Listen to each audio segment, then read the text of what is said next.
సాధారణంగా యుద్ధంలో తిరగబడేవాడికి వాల్యూ ఎక్కువ ఉంటది. అయితే ఆ తిరగబడేవాడు ఇప్పుడు ఆఫ్ఘనిస్తాన్ అమెరికా వాళ్ళని ముప్పతిప్పలు పెట్టింది. కానీ ఏమన్నా సక్సెస్‌ఫుల్ నడిచిందా? సిరియా తిరగబడింది. ఏమన్నా సక్సెస్ నడిచిందా? ఇరాక్ తిరగబడింది. ఏమన్నా సక్సెస్ నడిచిందా? ఇక్కడ అలాంటి ఆ టైంలో ఉండే ఒక పిచ్చతో సపోర్ట్ చేస్తున్నాం. ఓకే. గుడ్. ఇరానుని ఏ విధంగా మనం మద్దతివ్వాలి? ఎందుకు మద్దతివ్వాలి?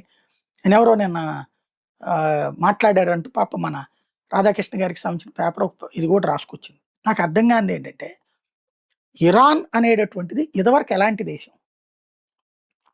పార్సీ దేశం గదా! పర్షియన్ దేశం గదా! మరి వాళ్ళందరినీ దౌర్జన్యం చేసి లాక్కుని మతం మార్చడం. పోనీ నువ్వు వేరే రాజొచ్చి లాక్కున్నాడు. పాత రాజుని పహ్లావీని తరిమేసేసి కొమైని లాక్కున్నాడు. ఎవరి బ్రతుకు ఆళ్ళని బతకనిచ్చాడా? అక్కడున్నటువంటి